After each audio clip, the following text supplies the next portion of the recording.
उस समय अवैध हथियारों के बनने के समाचार आते थे और अब intermediate range ballistic missile Uttar Pradesh में डिफेंस कॉरिडोर में बनने जा रही है। इतना बड़ा नजारा बदलने के बाद भी जिनकी नजरें ही ना हो उनको नजारा कैसे नजर आ सकता है, ये समझा जा सकता है। आपने आदेश दिया कि सब लोग बैठे, हम बैठ गए, फिर in spite of that if they are not honouring, सब बैठे भी नहीं तो सिर्फ अपना भाषण चलाते ही रहे। कौन सुनने वाला है आपका भाषण? हम तो नहीं सुन रहे।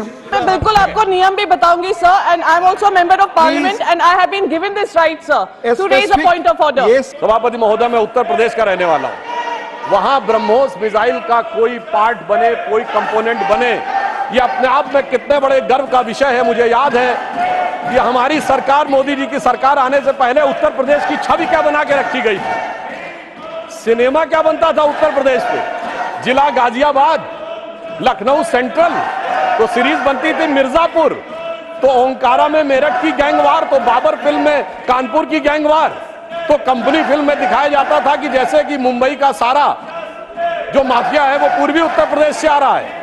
आप सोचिए, उस समय अवैध हथियारों के बनने के समाचार आते थे और अब intermediate range ballistic missile Uttar Pradesh में डिफेंस कॉरिडोर में बनने जा रही है। इतना बड़ा नजारा बदलने के बाद भी जिनकी नजरें ही ना हो उनको नजारा कैसे नजर आ सकता है, यह समझा जा सकता है।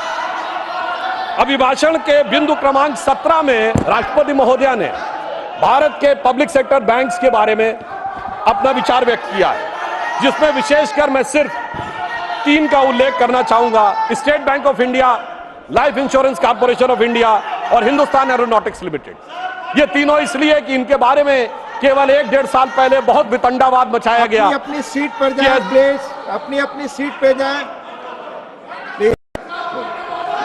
मात्र 1-1.5 साल पहले बहुत वितंडावाद मचाया गया कि एसबीआई डूब रहा है, एलआईसी डूब रहा है और पब्लिक सेक्टर बैंक्स नीचे जा रहे हैं। राष्ट्रपति महोदया ने बताया कि इस साल पब्लिक सेक्टर बैंक्स ने 1,40,000 करोड़ रुपए का मुनाफा कमाया है, जो आज तक कभी नहीं हुआ था। पिछले क्वार्टर में स्टेट बैंक ऑफ इंडिया का मुनाफा केवल 1 तिमाही का 21,000 करोड़ रुपए है, जो प्राइवेट और पब्लिक सेक्टर सारी कंपनियों में मिला के सबसे ज्यादा है। पहली बार एसबीआई ने रिलायंस से भी ज्यादा मुनाफा कमा के दिखाया है। एलआईसी का पिछले क्वार्टर का मुनाफा 19,000 करोड़ रुपए है, जो एलआईसी का ऑल टाइम हाई है। और मैं ये भी बताना चाहता हूं कि हिंदुस्तान एरोनॉटिक्स लिमिटेड, माननीय एलओपी कुछ बोलना चाहते प्लीज। सब पॉइंट ऑफ ऑर्डर रेज करने के लिए भी हम सरकार से इतना पूछना पड़ता है, तो ये बहुत ही अनडेमोक्रेटिक सिस्टम है। मैं आपसे विनती करता हूं, Priyanka Chaturvedi point of order raise की, अब आपने आदेश दिया कि सब लोग बैठे, हम बैठ गए, फिर in spite of that if they are not honouring, सब बैठे भी नहीं तो सिर्फ अपना भाषण चलाते ही रहे। कौन सुनने वाला है आपका भाषण? हम तो नहीं सुन रहे। माननीय प्लीज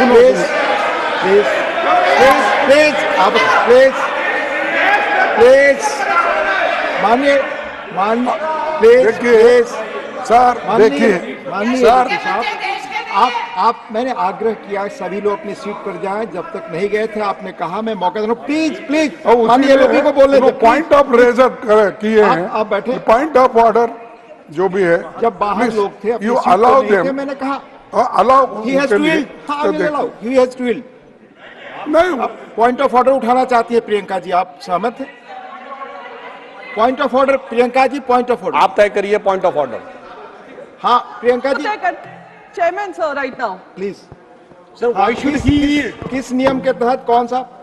सर मैं बिल्कुल आपको नियम भी बताऊंगी sir, and I am also member of parliament and I have been given this right sir to raise a point of order. Yes. It is unfair that I have been screaming non-stop and the members of opposition have been asking you to yield. Please, Sir, point number 259. Sir, point number 259. Yes. Chairman to preserve order and enforce decisions. The chairman shall preserve order and shall have all powers necessary for the purpose of enforcing his decisions. Sir, we have been protesting non-stop. We cannot hear what he is speaking. He is being allowed to speak while we are not being allowed to even raise a point of order. Isn't it your responsibility, sir, with all due respect, to ensure that even the opposition voices can be heard? Yes, I will sit down, sir. This is not point of order. This is not point of order. Please. आप बोले. सभापति महोदय, मेरा विचार ये था, हमारे विपक्षी दल यदि हाउस ऑर्डर में होता तो पॉइंट ऑफ ऑर्डर ज्यादा उपयुक्त नजर आता।